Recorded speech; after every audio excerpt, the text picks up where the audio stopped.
The Charles Adler Show starts now. Welcome back. It is great to get all your clicks, your follows, whatever you want to call them. Thank you for supporting the Charles Adler Show podcast. I do not care which friend, which follower, which member of the family you talk to the Charles Adler Show about. You all come. You're all welcome. I don't care which podcast platform you use, Apple, Google, Spotify, any of them. Thank you very much for joining us. Look, I've been calling this gentleman one of the top pollsters in the world for a long time. Finally, his titles on the corporate ladder have now matched up with my expectations. He is the CEO and chair of AbacusData. David Coletto, welcome back to my life and welcome to the Charles Adler Show podcast. It's so good to be back in your life, Charles, and good to see you. So, David, let's start off with something that ties into what you're doing like right now. You're in Portland, Maine, one of the great places on earth for seafood and so much else. Why? Why Portland? Well, my wife and I, we wanted to bring our dog on a vacation so we could drive from Ottawa, where we live. It's about 7.5 hours. We brought our bikes, and we've been in this habit of just exploring new places. So Portland, we had never been to, and we had heard great things, and it was in a reasonable distance from our home. So here we are. It's actually a incredibly rainy day right now when we're recording. So it's perfect to chat with you inside about all these things. But yeah, I highly recommend Portland. We've only been here 3 days, and it's already one of our favorites.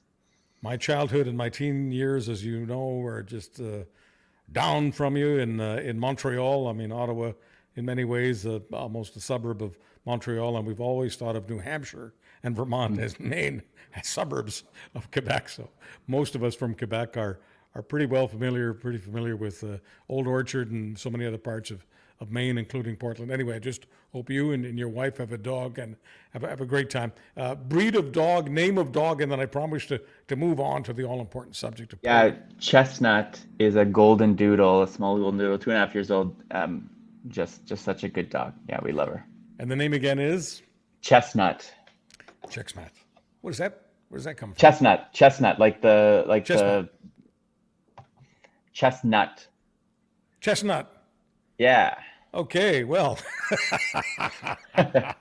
I will have to adjust the hearing in my ears or my headphones, but we'll save that for another day. David Coletto, let's talk about where the horse race is at right now. But before we do, I want you in your own inimitable way to tell us, and tell Chestnut, who's no doubt listening as well, why horse race polls matter on the one hand and why they may not matter on the other hand. Well, why they matter is it's a snapshot of how people are feeling about a government, about the alternatives to that government, in any political system. So, the numbers go up, the numbers go down. They don't really mean anything because people aren't going to be voting in a federal election likely anytime soon. But because they move, and they aren't completely static from 1 week or 1 month or 1 year to the next, means they mean something. And I think they're an indication, just like a report card. Think about it like a midterm report card. It's not how you're going to end a course or a class, but it's an indicator of how the people in positions to evaluate you, judge you, feel about your performance to that date. So I'm thinking about the race against Scheer, and I'm thinking about the race against O'Toole, and now, of course, the race against Poilievre. In the cases of Scheer and O'Toole, before the election, in some cases a few months and maybe a year before the election, the horse race showed Trudeau could very well lose. We know he didn't. What happened? Well, I think in both of those cases, for different reasons, Trudeau, in the Liberal campaign, effectively, and in some cases the Conservatives did it to themselves, made the case that the alternatives were worse than what people got. And for Scheer, in 2019, I think the Liberals went into that campaign very much likely to lose it. It was about the cost of living. It was the top issue. Climate change was a big issue as well. But ultimately, that campaign actually changed the outcome. I was just speaking with somebody earlier today. If you remember that election campaign, you had those photos of Justin Trudeau wearing blackface come out, about a week and a half into the campaign. I think that changed the trajectory of that campaign. It wasn't about cost of living. It was about something else. It was about values. It was about who are these individuals, and are they, do we believe what people say about them? And then in 2021, it started again as a campaign that the Conservatives should have won, but it became about the pandemic again as case numbers started to rise, unfortunately, in other parts of the country, in Alberta, Saskatchewan, and elsewhere. And so it became about who do people trust to manage that final months of the pandemic, which ultimately more, at least in the places that mattered in terms of seats, picked Justin Trudeau. So sometimes when the Conservatives are ahead by 3 or 4 or 5 points, the Liberals, people like me say, well, it doesn't really much matter because the Conservative vote isn't very efficient. The Conservatives absolutely dominate rural Canada. There's not a single seat in rural Canada that's a battleground. The battlegrounds are in the burbs, and in the burbs, the Trudeau Liberals are doing pretty well. So I've been singing that song for the last few years. Is that song still a hit? I think it's on replay, but I don't know if it's the hit it once was. And here's why. I think first, the Conservative lead in our polling and in others is grown beyond 5 points. So we just finished a poll last night, so Monday evening, and it has the Conservatives still ahead by 9 points. So it's the same as the pre-shuffle poll that we released, that I think caused a lot of people in the liberal world to get quite worried about. But more importantly than the horse race, and this comes back to the second part of your original question, why should we not care about the horse race?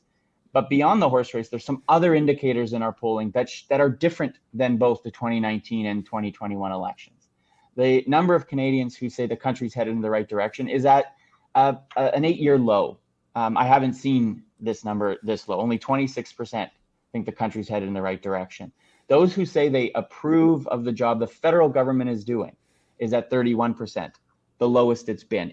It's only come close to this low during the SNC-Lavalin controversy in the spring of 2019. Finally, when we ask people about the Prime Minister himself, his negatives are the highest they've been in our tracking. So all of those come together to signal to me that the Conservative lead right now is actually not because people have fallen in love with Pierre Poilievre or are attracted to what they're offering. It's in large part at this stage because they're being repelled by the Liberals. They're unhappy. They want change, and the economic circumstances of inflation and rising interest rates, which typically are government killers, are right now putting a lot of pressure on the Liberals and causing people to not want them as opposed to really wanting the Conservatives. What about the gender gap business? Some guys get upset when we talk about gender gap always in terms of women not being attracted to the Conservatives, at least not in the same numbers that are attracted to Liberals. It's fair to say that in general, men are more attracted to the Conservatives than they are the Liberals. So there it is. We've done two sides. But where are we in the gender gap right now? Women and men, Conservatives, Liberals. Yeah, I think it's something we've seen for a while. The Conservatives do much better among men, but they're also leading among women now. I mean, the stakes have changed so much that, they're getting about 42% among men, but 32% among women, Conservatives, but that's still higher than the Liberal vote share. So the gap still exists, but, the Conservatives, based on an almost 9-10 point gap, are winning among almost all age groups except the youngest, but they're competitive across all genders, as you said. And interestingly, even among those who have higher levels of education, which has historically, at least in the last 8 years, been an area where the Liberals have done well. So the Conservatives are winning across the board. And certainly it's something that reflects just how, again, unpopular I think the Liberals are as opposed to how popular the Conservatives are. So I don't ask you to speculate when I ask you for specific numbers, but I'm going to have to ask you to speculate here. If Justin Trudeau were to be replaced with a strong woman taking Justin Trudeau's job as the head of the Liberal Party of Canada, what would that do to women voters in this country? There are people who have said in the past that that kind of thing attracts women voters. We've seen it happen in various political parties provincially where you end up with the conclusion worded, it ain't necessarily so. So the question, strong woman replaces Trudeau as leader of the Liberal Party of Canada. David Coletto, what happens? It's hard to predict, frankly. I think in part because, you said strong woman. I think any strong leader would need to replace Justin Trudeau. But if it was a strong woman who people, because there's no potential female Liberal leader, even Chrystia Freeland for that matter, who probably has higher name recognition than say somebody like Melanie Joly or Anita Anand. But if any of those three were to become Liberal leader after Justin Trudeau, they're still not household names. And so I still say that it would depend on how people react to them. And while I think they would have an easier time connecting with women voters, it's not necessarily so. I mean, I think back to, for your listeners and those watching who remember a little bit of Ontario political history. I mean, Kathleen Wynne became premier and leader after Dalton McGuinty. Very similar circumstances if we were to try to map out what's going on now after Dalton McGuinty had won 3 elections. It looked like it was over for the Liberals, but Kathleen Wynne struck a chord and also made her opponent look unacceptable and won a majority government and extended the life of that long-term Liberal government. So I think I don't know if gender matters a great deal to whether someone's going to be successful or not. It certainly has hurt female leaders that probably more than it's helped at times. But I do think that the gender gap and women being fundamental to the Liberal coalition is something that the party should be thinking about. My guess is, and that's why I bring you in, because I don't want to just go with guesses, but my guess is that what hurts them a lot with both genders, what hurts Justin Trudeau's potential to win another election, is affordability, especially food and shelter. I don't think there's much of a gender gap when it comes to food and shelter, but you tell me, how vulnerable is he, male, female, when it comes to the price of rent, price of a home, price of groceries? I think, I've been doing a lot more research trying to look at past academic research and other things that have been done at the influence that inflation, again, whether that's food, whether that's housing, whether that's fuel, has on governments. And there's no good answer. There's no good news. It is government killers. And it's in large part because governments have very little power to do anything about it, especially in the era where central banks are independent and are doing their own thing. But it's also because it has this effect on people's psychology that they feel they just can't get ahead. I mean, you look at the demographics right now of those who are most upset with the Liberal government. It's those between the ages of 30 and 60. And why is that the case? Well, because that's the age group that typically have mortgages, typically have higher levels of debt. And so at the same time that the cost of rent and housing and food are going up, so too are interest rates. And if you don't own a home but want to, that's a problem. But if you're over 60, most likely you've paid off most of your mortgage. You're not as you're not as reactive to higher interest rates. In fact, you're probably benefiting from it because if you've got savings, you're now making a little bit more off those savings. So back to your original question, I think the reason the Liberals are in such hot water or such trouble now is almost entirely because of both inflation and the fact that they've been in power for almost 8 years. So it's almost a rule, David, that once a party has been in power for 8 years, it might be time to make a change in leadership, or it might be time just to consider yourself gone. I mean, how difficult is this 8-year thing in terms of Canadian history? It's hard, but it's not impossible. Like, I am not writing off, or would I absolutely say that Justin Trudeau and the Liberals, or if the Liberals have another leader, can't win the next election. I think you can point to many examples where governments that were unpopular 2 years into their mandate, turned it around and won. But it's usually because because the government all of a sudden became liked or beloved again. It's usually because the alternatives turned people off.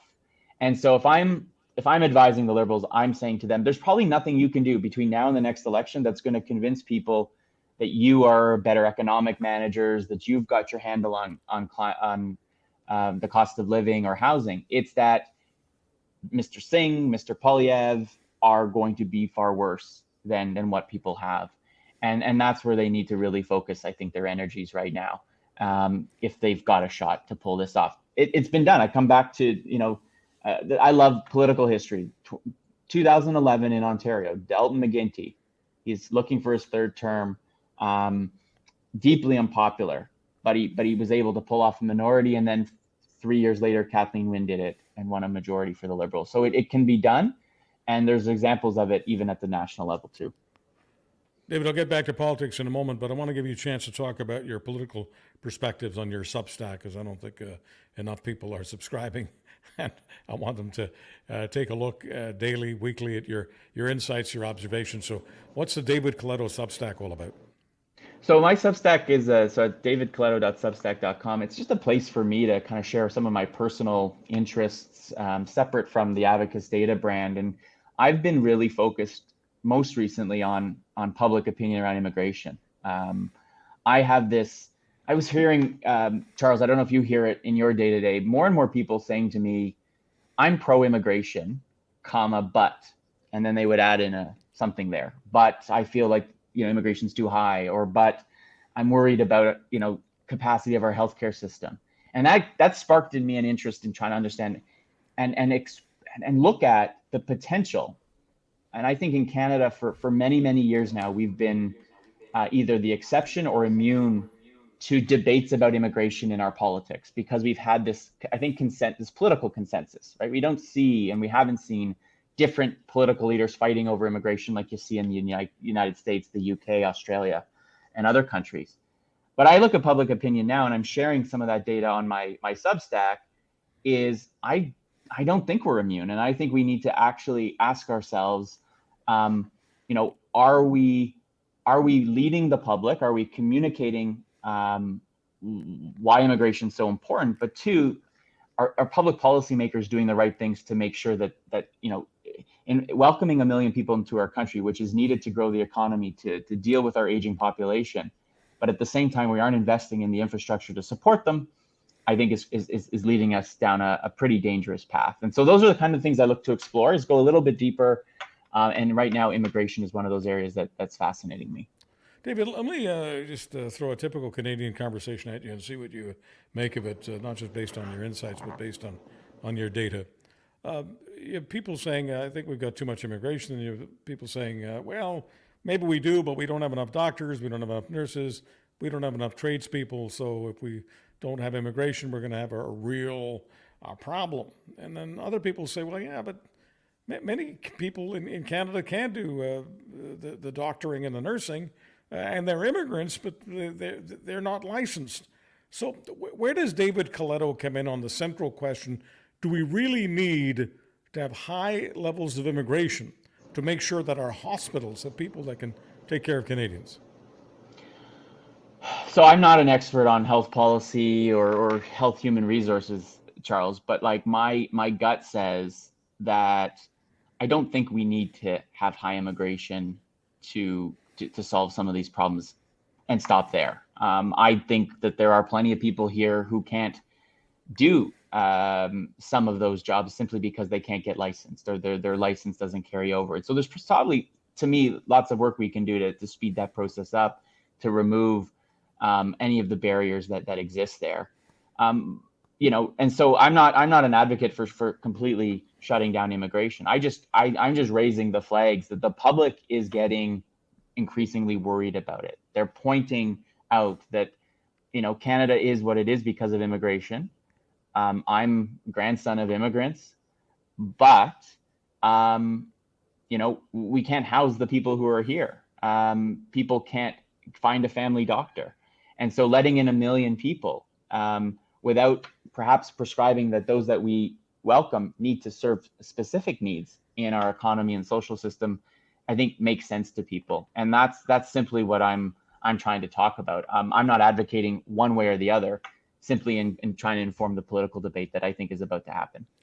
Well, I do think it's very difficult to convince people of the math. If the math doesn't work, if we want to bring in 500,000 Canadians a year, which is the current objective, but you're not building enough apartment buildings. You're not building enough homes for the 500,000 new people every year.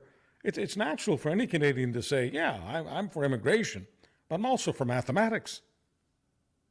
Well, look, and I mean, I don't think you'd be surprised by me saying this. Governments are political governments, anyways. They're just really bad at, solving problems before they start. I mean, this is not a surprise.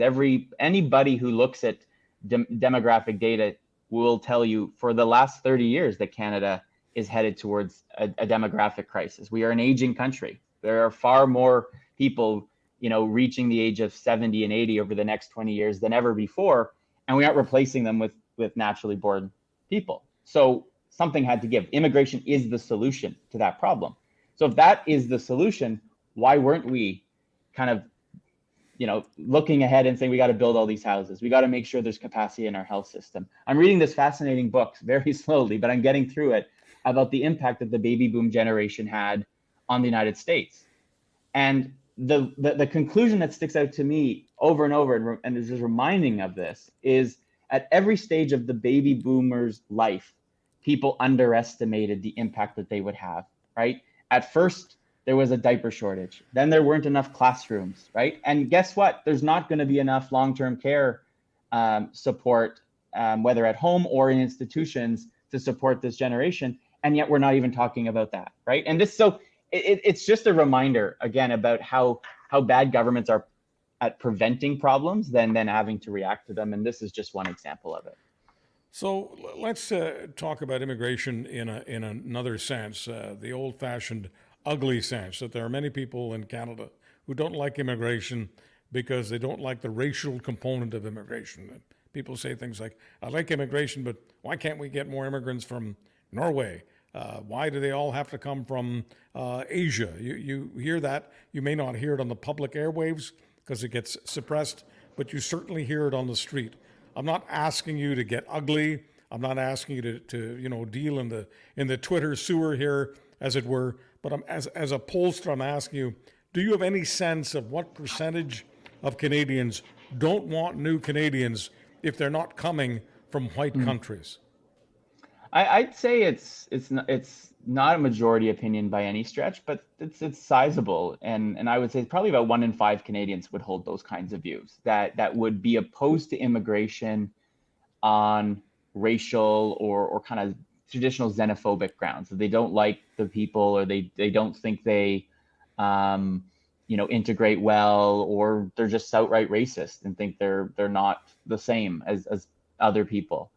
And so that's been there, and I don't think that's necessarily rising rapidly. It's been a strain in our public opinion. It's there in a lot of other countries, and so that exists. But they will not be, those folks can't be rationalized with. They're going to be naturally opposed and resistant to immigration. What I worry about more, Charles, is the 20 or 30% more who say I'm opposed to immigration, not because I don't like where they're coming from, but because I worry about what it means for my access to housing or healthcare services. Because you put those two together, then you've got a majority or a super majority of Canadians who, if they vote based on those views, might elect a xenophobic leader who's driven by those motivations, as opposed to somebody who's genuinely wanting to solve public policy problems. So while we're onto the phobic front, as it were, can you give me any sense, as one of the top pollsters in the country, on how vulnerable Justin Trudeau is on what I'll call the Barbie issue? He and his teenage son attended Barbie. Now they say they're for Team Barbie, and they're wearing pink, and you have just rivers of sewage on Twitter and elsewhere about the Prime Minister and his orientation, all sorts of disparaging comments, let's call them what they are, hateful comments, homophobic comments. How does this affect him in terms of retail politics, re-election? I mean, is his very pro-LGBTQ stance, is that harmful or helpful to Justin Trudeau and the Liberals? At the end of the day, I think it's helpful. I think most Canadians are the vast majority of Canadians are supportive of equal rights for everybody. They are, if not outright feminists, they're feminists, right? They believe women should be treated equally, should have equal pay, equal everything to men.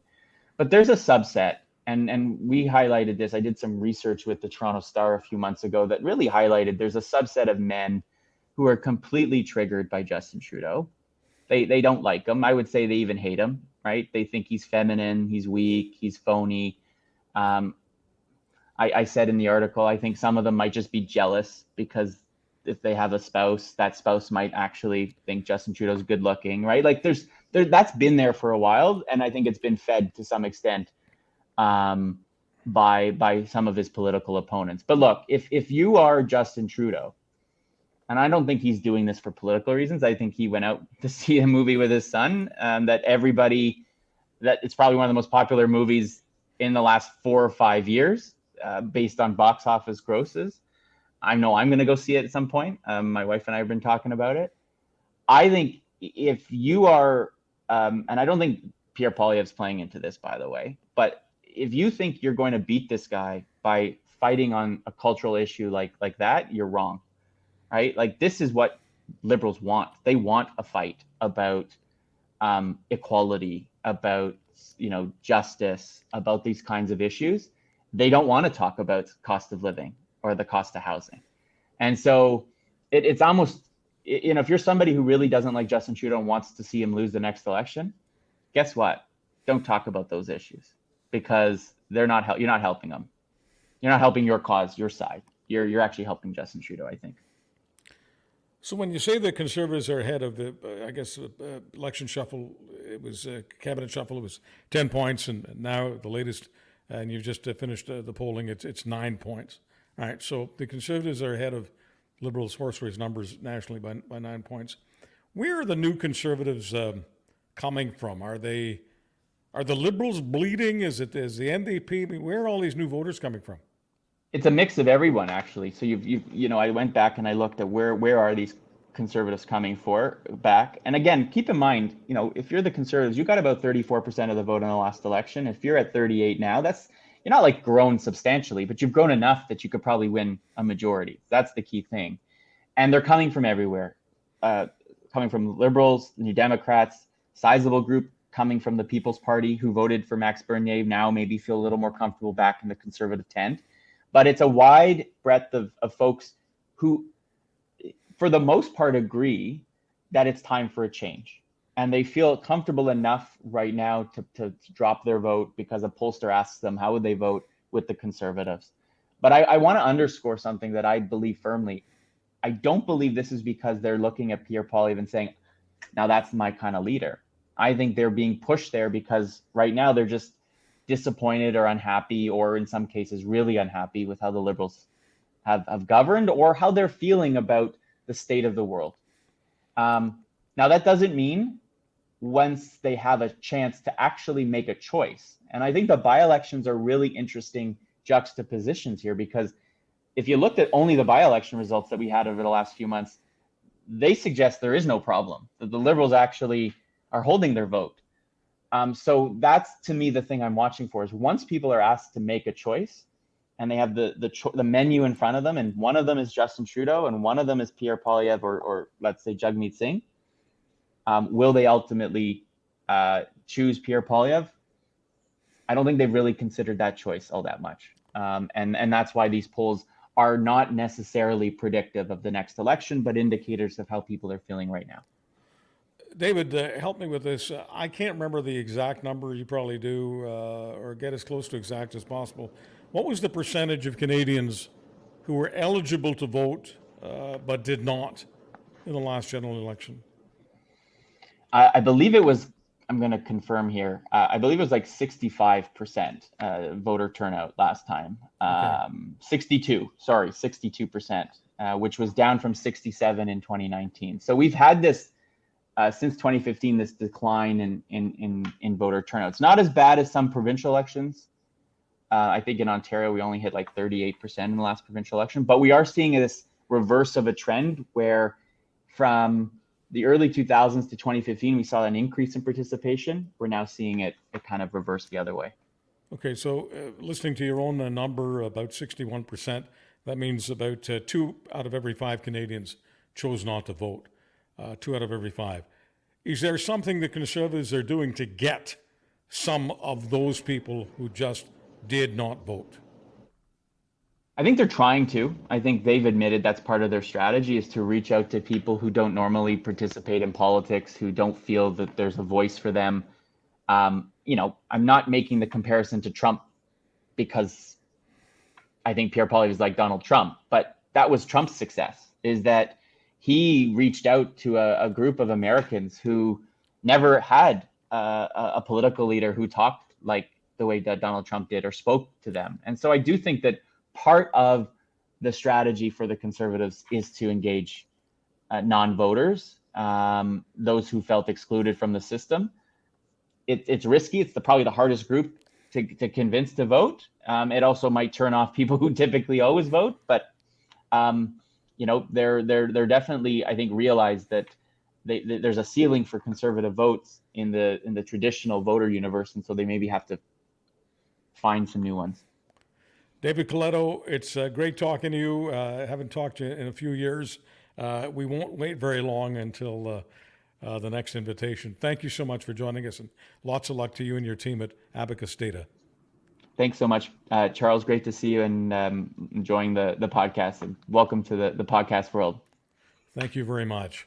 Welcome to the podcast world. I just want to remind folks, if you don't have time to hear the entire show, just give us a follow. Catch it on demand on your favorite podcast app, which means Apple, which means Spotify, which means Google, which means any of them. Thank you very much for joining us. I'm Charles Adler. Catch Charles Adler Mondays on Real Talk with Ryan Jesperson, twice a week in the Winnipeg Free Press, and every day at criermedia.co.